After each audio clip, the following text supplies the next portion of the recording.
With a nation that seems to be on fire these days, with the racial tensions that are prevalent, it seems like COVID-19, was the headline for the last 3 months, and now everybody's sort of moved on from COVID. They're talking about the state of race relations in the United States. We're seeing nations around the world showing solidarity with those who have long been oppressed because of the color of their skin. We're seeing opinions divide about the protests, their worthiness, the riots, the looting. Are those the equivalent of protesting? We talk about the system, how to fix it. Is it fixable? What happens next? What does America look like in the days, weeks, months, years ahead? This is overwhelming. And so here I am in this position, this sort of point position as a host and admin of a community, a storyteller, a communicator who wants to be a part of the solution, right? But I'm also fully aware of the fact that I'm a privileged white guy in the United States. I don't know what it's like to feel discriminated against because of the color of my skin. I don't feel that in my bones. I haven't ever lived it. So who am I to, try to lead any kind of charge? This is a discussion I have. I know, what role would a guy like me have to play? Well, my starting point is to talk to someone who I really trust on so many issues. He's been on the broadcast before. His name is Wil Jeudy. He's the Assistant State Director for American Atheists in Texas. Wil, good to talk to you, my friend. Thank you for having me, Seth. You get what I'm saying, right? I mean, who am I to talk about racism in America? Can you give me your perspective on George Floyd? I'm calling it a murder. He was murdered. Can we talk about his death and the uprising that has followed from your perspective? So yes, I've been talking to people about what's so different about this time. And in my observations, I think a lot of things have happened in a row. Ahmaud Arbery happened in Georgia, where a Black man was jogging, minding his own business, and three white men basically cornered him, stopped him. We want to talk to you, but they were armed. He did what anyone would do if armed men were approaching you in a truck and in close distance. He fought back. They thought that was a threat and said they killed him. He died in the street. That was filmed. Again, part of the outrage was that it happened. The other bigger part of the outrage, which is a great segue into our conversation here, is that the police came, looked at the story, looked at the film, and said, "Well, you guys go home. We'll look into it." And they did it. They let it go. So those guys were never prosecuted or brought to any sort of. They were never called in. Right. They were never called into the police department. They were never charged until that video was leaked. And then the country started saying, what the F? This is absolutely wrong. And then that's when justice happened. You can say what the fuck here, Wil. I mean, come on, everybody's feeling it. What the fuck is going on? Yeah. Yeah, that's exactly what we said. But we're pissed off because if it wasn't filmed, if there was no film, they would still be walking free. They'd be telling stories, drinking beers with their buddies.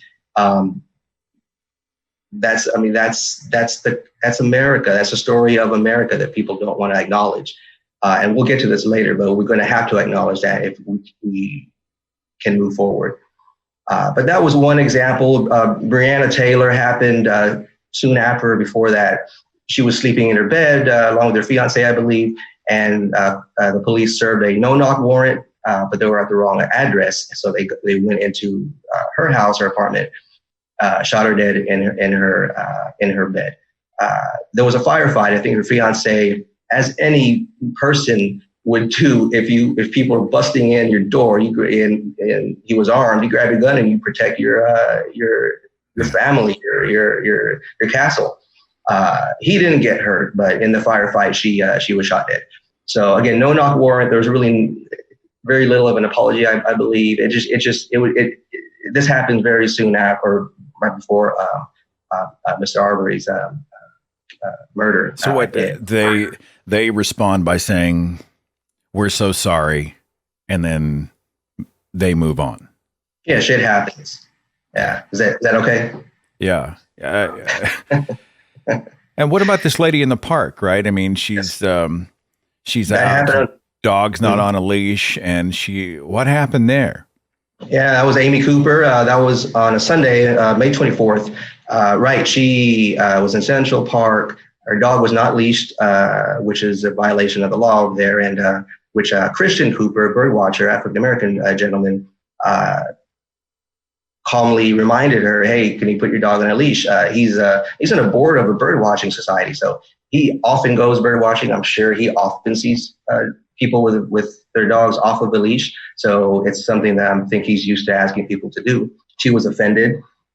She used her white privilege to call the cops. Take your phone off. Please don't come close to me. I'm taking pictures calling the cops. When Christian refused to stop recording her, the video shows Amy Cooper grabbing her dog's collar, moving away, and dialing 911. Please call the cops. Please call the cops. I'm going to tell them there's an African-American man threatening my life. Please tell them whatever you like. There is an African-American man. I am in Central Park. He is recording me and threatening myself and my dog. I'm sorry, I can't hear you either. I'm being threatened by a man in the ramble. Please send the cops immediately. That call is something that white people, I think, can identify with. They can put themselves in that position. They know, at least it reminds them that they do have the power to do that. And I think a lot, at least the people that I surround myself with, they think it sucks. They think it's horrible. And then very next day is when George Floyd incident happened. So now I'm going to come to George Floyd in just a second. Forgive the interruption, but I'm sort of partitioning through these ideas and I want to camp out. You and I are at the park, all right? Let's say you and I are both part of the same bird watching organization, all right? And we're in, let's say this is like a parallel universe where I stumble upon the lady who has no leash on her dog and I say something to her. And in another circumstance, you were to stumble upon her and say, hey, put your dog on a leash. The response is likely going to be very different to each of us. And it's going to be because of the color of our skin. Would you agree? I would agree. It depends on the person, but it's something that I would expect. I always have to assume that situation that scenario would happen. So, and there's some people that are perfectly, they would treat us exactly the same. This was published on June the 4th in The Guardian by Derek Johnson. It was called, In America, Black Deaths Are Not a Flaw in the System, They Are the System. This is just one paragraph. It says, each year, more than 1,000 civilians nationwide are killed by police. And black people are 3 times more likely to be slain than white people, despite also being more likely to be unarmed. Only 1% of those officers, 1%, ever face charges. This kind of weaponized racism takes a toll on black people nationwide. It starts early. The vast majority of black families find it necessary to have the talk with their children. No, not the one about the birds and the bees. This talk prepares them to expect unfair and disrespectful treatment from police and to accept such treatment because the slightest objection could result in their deaths. Wil Jeudy, what are your thoughts, my friend? I'm just going to focus in on policing because that statement can be said of criminal justice, even health, a lot of factors in America, but specifically about policing, the data overwhelmingly supports that. And it's not just a recent thing, it's through the ages. My thought is that it starts with dehumanization, which has happened since before this country was a country. In the 1600s, it's a long history. Jacqueline Balalora wrote a great book about it, explaining it in more detail, but you dehumanize black and brown people. So they realized back then that I don't think they could elevate these white people anymore. They just couldn't do that. So they wanted to lower the floor, so to speak, and just make black and brown people less than human. And it was written into the Constitution. But that's where it starts. So fast forward, again, policing has its own long history of slave patrols and recent Supreme Court protections that gives them multiple layers of protection. Thin blue, that blue wall, whatever they call it. So they're protected and they have that power. And when you dehumanize people, when Black and brown people are less than you, just less human than you in your mind, with the with the myth added in that they are more prone to violence and drug use, that translates into more killing, more anxiety when police officers encounter Black and brown people. That's what I think when you tell me that article. And that talk, again, it's been happening through the ages, and it is not easy. If you see, then he's got the officer has his knee on the neck of George Floyd, suffocates him to death, and then is not immediately arrested or called into question by his fellow officers or any of those types of things. In fact, they are complicit and charges are being filed, etc. That is statistically much more likely to happen to a Black man than it is to someone like me. Can we talk about the police force in terms of an institution? I see a lot of declarative statements using the words all or none. If someone comes to you and says, cops are racist, how do you respond, Will? Complex story. Again, there's two different realities. Your reality, your approach to cops is going to be different than mine. And I personally, I don't have a lot of bad stories with police. I was stopped one time when I was younger, multiple squad cars, maybe some guns, but it didn't last too long. Nothing bad ever came of it. But it was a clear result of the color of my skin. I mean, it really was. But the police system in general it was built as a racist system. I'm not going to go so far as to say all cops are bastards. In any group of people, you're going to have good and bad. But from my experience, I have to assume that they're all bad. Even if they're not bad, and even if they're so-called good, they're not doing anything to rein in the bad people who they know are in their precinct. Every precinct has these bad apples, they call it. They're trying to make them sound good or less bad than they are. But in every precinct, they know who should not be having a badge, who should not have a gun because of their racist or their hot-tempered. They're a danger with that gun and the badge, but they cannot or will not do anything about it, either because there's they'll be discriminated at work. They'll be reprimanded. They'll be put in a desk. And then in that culture, they do a poor job of policing themselves. So, like the crime of silence, right? I mean, ambivalence actually enables the oppressor. Well, we saw that again with the George Floyd. We saw a perfect example of dehumanization, of silence, complicity. It's interesting to see law enforcement historically. You'd mentioned, right? I remember reading and seeing the history back in like the March at Selma and whatnot, and so often law enforcement was the one who was bringing the violence into what were otherwise peaceful protests. And I'm not trying to put everybody in a specific box, but I am alarmed, Will, by the escalation. I mean, I just don't know that you're not going to fix this cultural problem by firing rubber bullets and pepper balls and tear gas into the crowds of protesters. I have been rebuffed by other people who say that, well, you just can't let lawlessness take place. There has to be some law and order. But you and I, we look at law and order. Quite often people use that phrase as a way to frame an excuse for oppressing minorities, right? If they protest, they are now against law and order. They must be crushed. You see Trump, he's using the word dominate. You've been watching sort of Trump's response to all this. What's your take?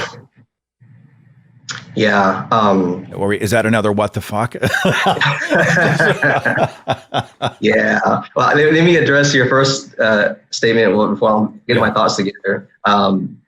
Yes. It's just complex. Life, adulthood, the world is complex. So it's not as easy as protesters, riots, police, law and order. I mean, it's who's causing the violence in the streets.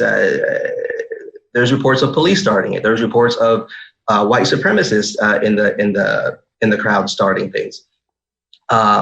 It's just not as it's like I tell people it's like looking at a cube. There's 6 sides to this cube, but you look at one side and you think you know the answer. There's 6 sides to this cube. So things are more complex than just law and order, protesters. Man, it's again, I'm still learning. For that, Will. Thank you for that. Like nuance is like the internet almost has a rule: no nuance allowed.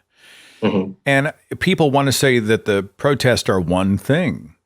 And so I was speaking because I feel a desire to be a part of the conversation, that I understand the uprising. I understand that peaceful protests haven't been effective. So some people are not peaceful, but I can also condemn burning out the shops of their neighbors, our brothers and sisters, advocates and allies, or mindless violence in the street, genuinely harming or killing our brothers and sisters in the name of quote unquote justice. I resist that. I know that there are horrible cops. I know that there are cops who genuinely do stand with the protesters. I mean, none of this stuff fits in a freaking cookie cutter. And that's part of the problem, right? It becomes part of this fog of war. Everybody wants a simple solution, but it's not a simple problem. Right. And the people that do want to change are out in the streets working for change. They're not the ones causing the violence. I know I can say that pretty confidently. The real protesters, the real activists are not burning and looting. That's where it gets very complex. All this violence gets in the way of their intentions, of their intent. So does violence have a place? I mean, I've seen some people who say, the time for half measures is over, man. We tried, Colin Kaepernick tried kneeling and they said, screw you, and, vilified that guy. So if that's not going to work, I've seen it on Facebook, let's burn the motherfucker down. I mean, is there merit to this? I mean, is it a worthy sentiment to say, well, we tried fixing the system by the rules, screw the rules? What do you think? Yeah, I think there's a lot of truth in that. That's just looking back at history. Let's just say recent history. You're right. Peaceful protests, kneeling. We've been trying that for a while. Nothing changes.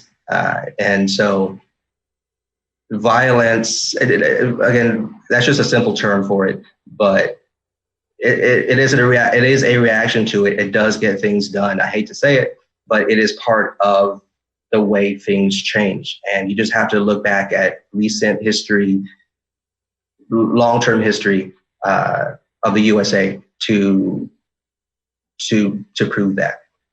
Well, I hear a lot of people who say, you needed your Martin Luther King Jr., right? Speaking the language of love and unity and, leading in that very sort of tempered way. And then you also needed your Malcolm X, right? Both sides of a coin with very different attitudes and approaches. What's your take on that? Having, the idea of peaceful, measured protest, using language, right? Defeating bad speech with better speech, bad ideas with better ideas. And then the other side of the coin is more, we're going to go out and strong arm against those who've oppressed us. I don't know where to take that question. You just tell me. Okay, what do you think? Yeah, you're right to call them two sides of the same coin. They wanted the same thing. They were both fighting against social injustice, which still is happening now in different ways. But toward the end of their lives, they were kind of coming together. They both from my readings, Martin Luther King was kind of approaching more the Malcolm X, and Malcolm X was I'm not gonna say softened up. He didn't soften up, but his plan, his outlook changed once he left the Nation of Islam. But I digress. We need both. I'm more of a Malcolm X type person, where we need somebody to point out the injustices, make white people and people with that want that white privilege or think they have it, make them uncomfortable. I love his quote where I'm paraphrasing, but basically he said, if you, black and brown people, if we have a 9-inch knife stuck right up in our back, pulling it out 2 inches is not progress. Pulling it out 5 inches is not progress. You have to take the knife out completely. But the best part of the quote is, many people in America won't even acknowledge that there is a knife in the first place. And that is where you have to start. You have to kind of take a step back and put people's faces in that pile of shit and make them smell it and acknowledge that it's a pile of shit. And that's where things start. And it's a tough sell. It really is. But I think this George Floyd video was that pile of shit that America can produce. And so people are aghast. Oh my goodness. Yeah, it's interesting, in my circle, which is, this circle, I live in, red state, Oklahoma, this is MAGA country, and we'll come back to Trump. I haven't forgotten that angle. But somebody had posted that, this stuff isn't new. It's just getting videoed, right? Right. I mean, before the cell phone camera, how much was never known about? How much was never seen?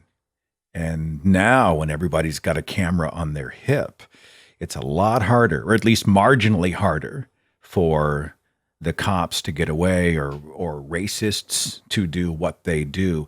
At least there are larger optics for the injustices that are happening, right? There are absolutely. It's making people more aware. I think one of the next steps is letting people know this stuff that's getting filmed, it happens and happened all the time. And with modern society, it's frowned upon, but back in the 30s, 40s, 60s, it was police did this on purpose to prove a point. It was not a glitch in the system, but it was the system. It was a tool they had for law and order, to spread fear in Black and brown communities, keep them in their place. So the pictures you see of people being lynched, the aftermath of it, there are cops that threw that rope over the branch of the tree in the community. They were part of that system, and again, it wasn't a glitch. It was part of the system. Talking here with Wil Jeudy. He is the Assistant State Director for American Atheists in Texas. He's also a physician. You're an urgent care doctor. A patient comes in with condition X, whatever that is. I'm a white doctor. You're a black doctor. Are we treated differently from your experience? I mean, I know it's a subjective opinion, but I mean, does someone treat you differently because of the color of your skin? Man, you know what? That's a great question. I don't see it as much. I can't say that there's obvious differences in the way we would be treated. I just can't. I don't know your experience in that room, and I don't really talk too much to my white colleagues about it. My own personal experience is I've been doing this for a decade or so now. I mean, not doctoring, it's been since 2000, but yeah. My mindset, as I started getting more in the secular community and getting more socially, social justice aware, I make it a point to bring that to work in a very subtle way. I realize that me going into the room and a patient, it's a different power play. I guess I'm in a position of power, air quotes, for the people on the podcast. And they're the ones coming for help. Now, I also understand that a lot of white people rarely interact with Black and brown people. So this may be the only interaction they have for a week or a month or whatever amount of time. So it's an extra burden I have, but I have that mindset that I'm not trying to impress these people, but at least I want them to have a good interaction, a normal interaction with somebody, so that I'm fighting this dehumanization in a very subtle way. Now, specifically, my travel, the urgent care, we have multiple locations. Some places are more rural places, known kind of more racist areas, red caps, I call them. I've encountered a few in the room. I walk in and I get a look. Like I can't see into their hearts as you hear in the news, but I know the look and a bristling or something of the effect. It doesn't happen very often, but when it does, I'm like, okay, all right, let's do this. I'm very nice to them. I'm very polite, but in my eyes, in my attitude, I'm letting them know, look, motherfucker, I'm smarter than you and your whole family. I'm in this power position.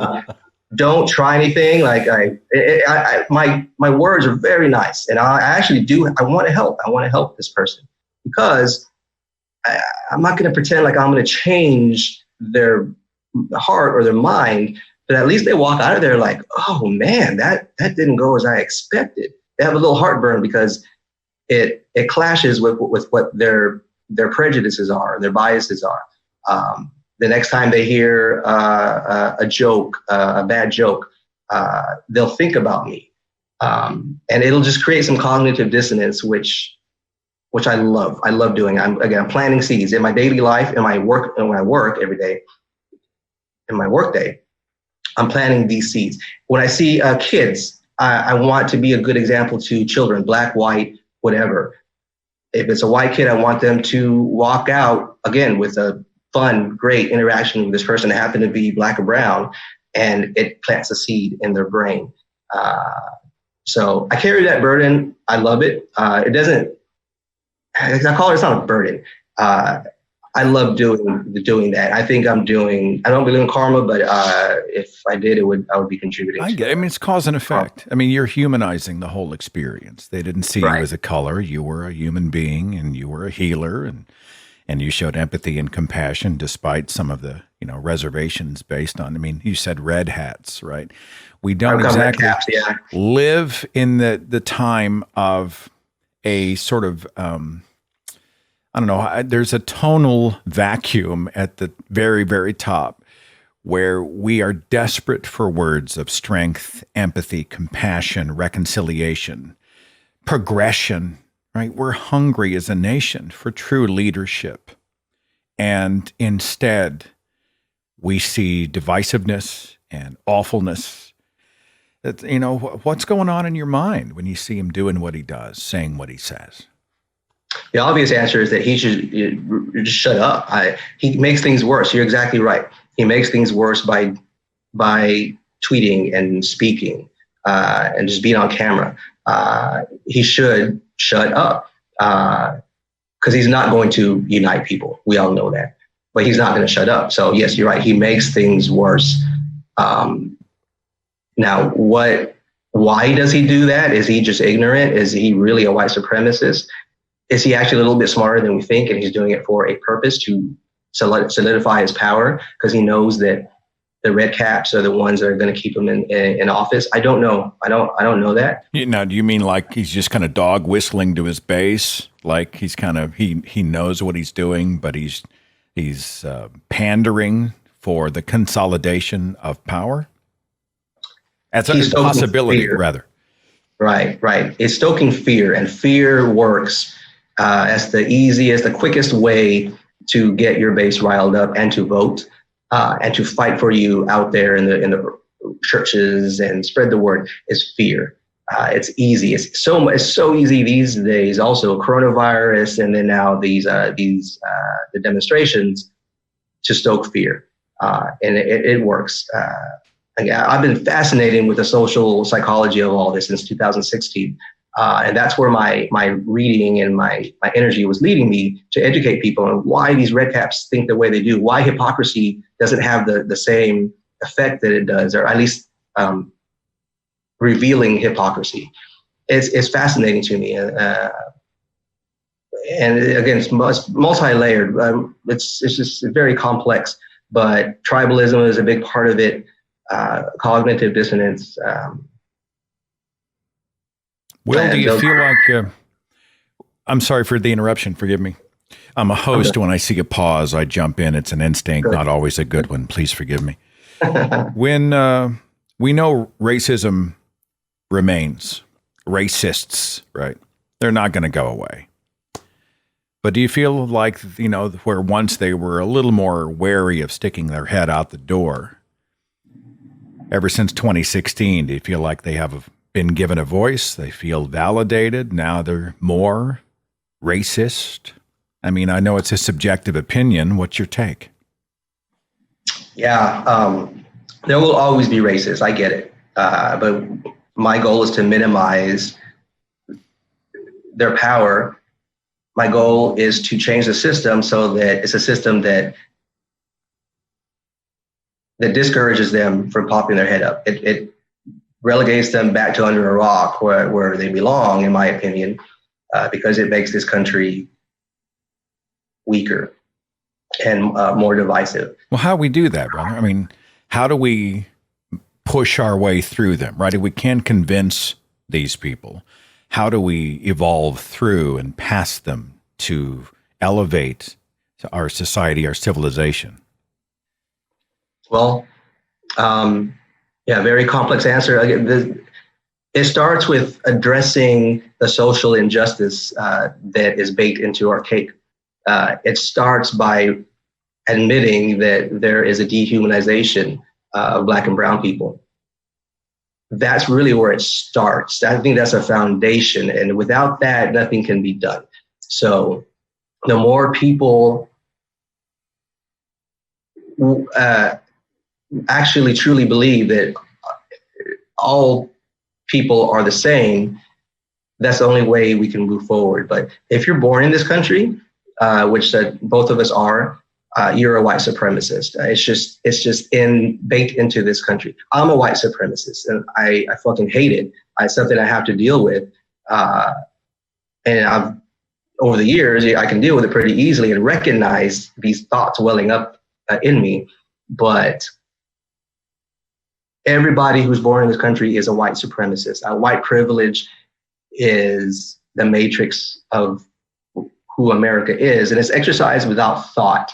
So it's hard to convince white people that it exists because they just don't think about it. They walk in the daily lives not knowing that they're privileged. Whereas in my experience, when I go out for years, when I go out to jog, I put my license in my pocket. I fucking hate it. Every single time I put my license in my pocket to go for a jog, I think about it and I hate it. It's that just another mental thing I have to do because I don't have that privilege. What if? So it's little stories like that, and white people, just to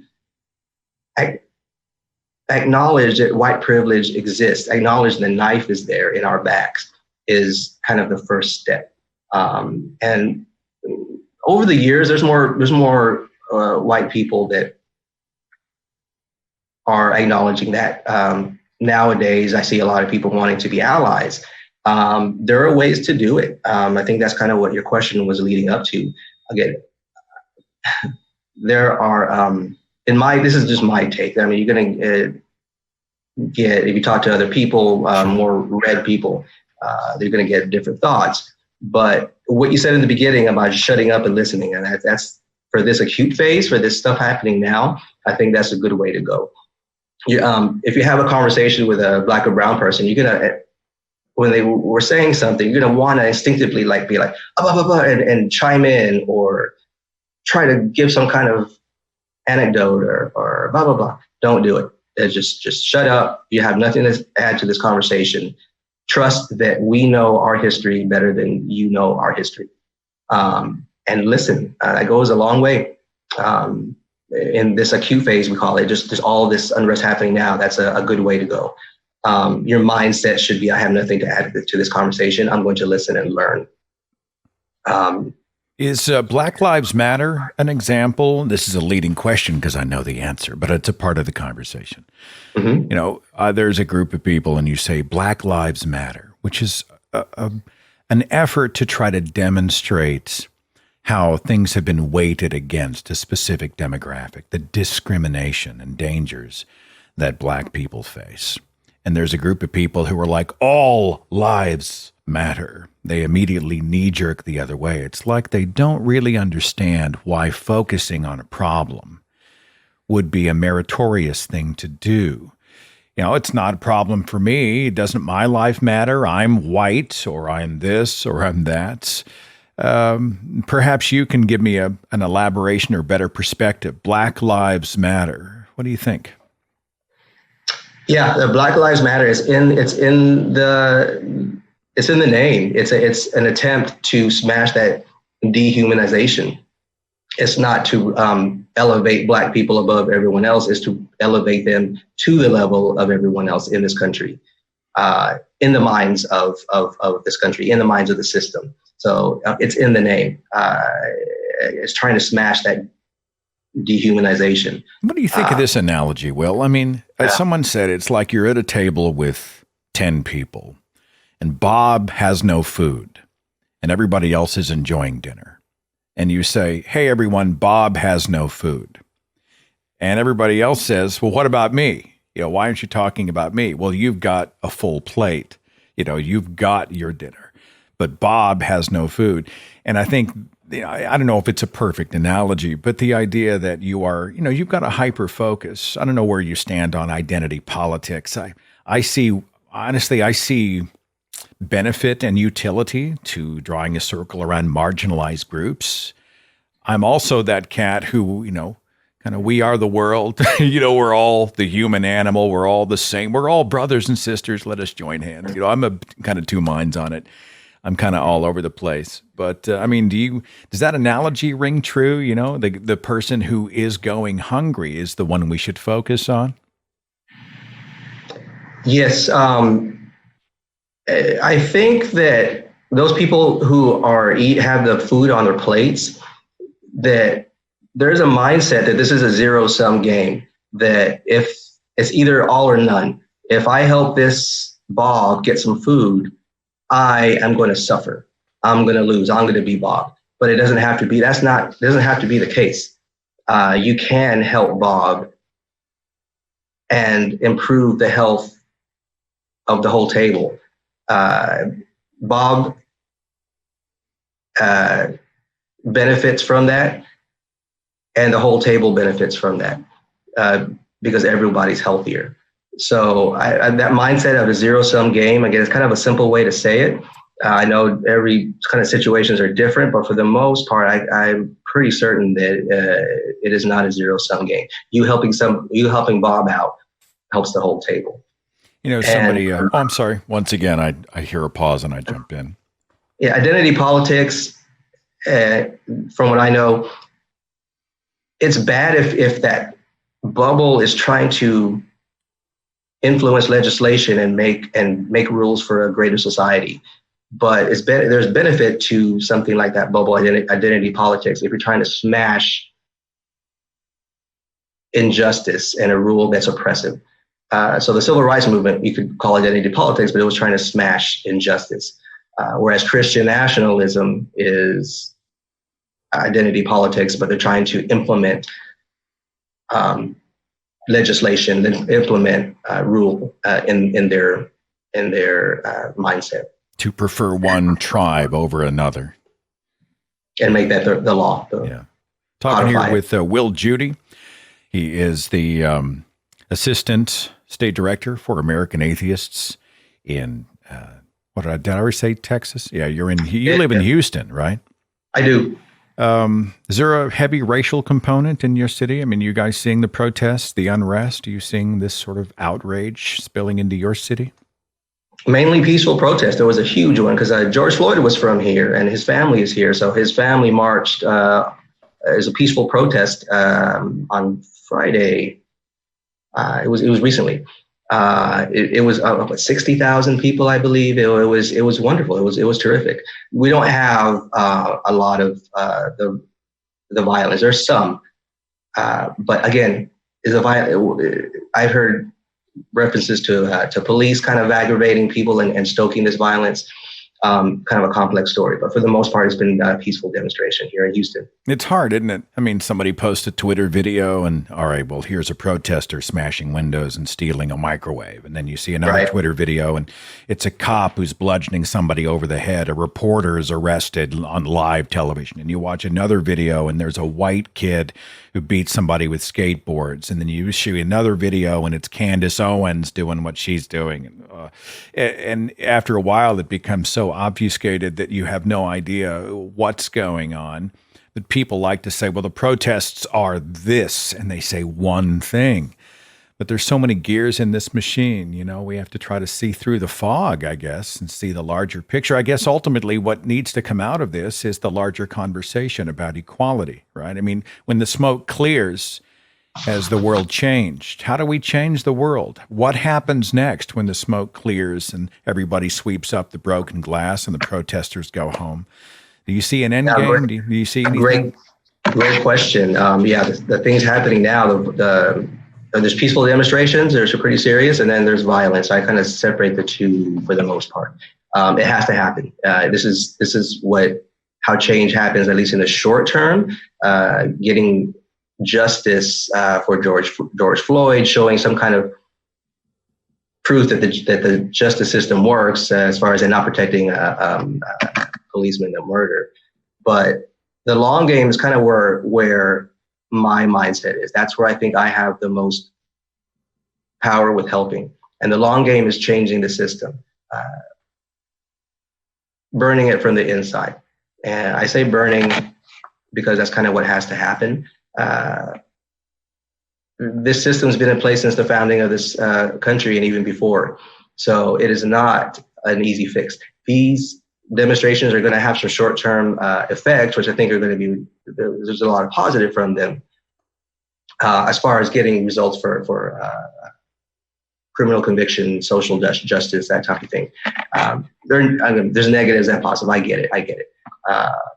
But the long game is where my mindset is to change it from the inside, for lack of a better term, and change the system, whether it's increasing voter turnout, getting more adult legislators, representatives in government,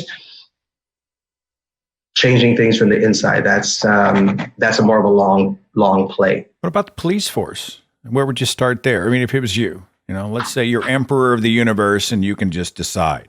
This is where we start with the police forces. Do you have an opinion? Yeah, you have to, my mindset, I have two thoughts. You either have to burn it down, break it, and start over, or you have to have little incremental changes in cities and counties across the state slowly. The first one's not going to happen. I always explain it as if you bake a cake and you use bleach flour and you bake it, it's there, you taste it, and it's like, I'd rather have whole wheat flour. You can't take that bleach flour out of that cake and put in the whole wheat flour. It just doesn't work that way. It's baked. You have to make a whole other cake with the bleach flour that you want. So that's where we are with the police force. It's just a racist system at its core. So to redo a whole system won't happen. You cannot do that. So you have to more realistically, when the realist in me kicks in, you have to try to find police precincts, city by city, county by county, and see where there are examples of real reform and good precincts, and try to replicate that slowly in across the nation. That's going to take a generation to do, but it's something. Is it like white blood cells in an infected body. Like I'm trying to speak to a doctor using medical terminology. How do you like that? Well, I'm sure it's terrifying to you. But, if the body's already in place and it's the only one we've got for now, and let's say we stick with it, then it's going to be up to those who will root out and eliminate the disease itself from within. I mean, am I tracking with you? Man, I get that. It's kind of a reach, but I actually get that analogy. Whatever. It's intimidating. I mean, I was looking for a medical analogy with a physician. That was a stupid thing to do. No, dude, actually, I like it. Yeah. Okay. I like it. I can see little, yeah. I tried to shut up and listen, right? I mean, I'm trying to take your advice, but I'm also that guy who's sitting on the edge of his seat. And I'm kind of a kumbaya kind of guy. I just want everybody to come out of this better. It's almost like showing the racists, those KKK members who agreed to take the DNA test. Right? Hey, would you agree to prove the purity of your bloodline? And they're like, well, hell yeah. And then they come back and it turns out that they've got all these other sort of genetic markers that show they are not quote unquote pure Aryan.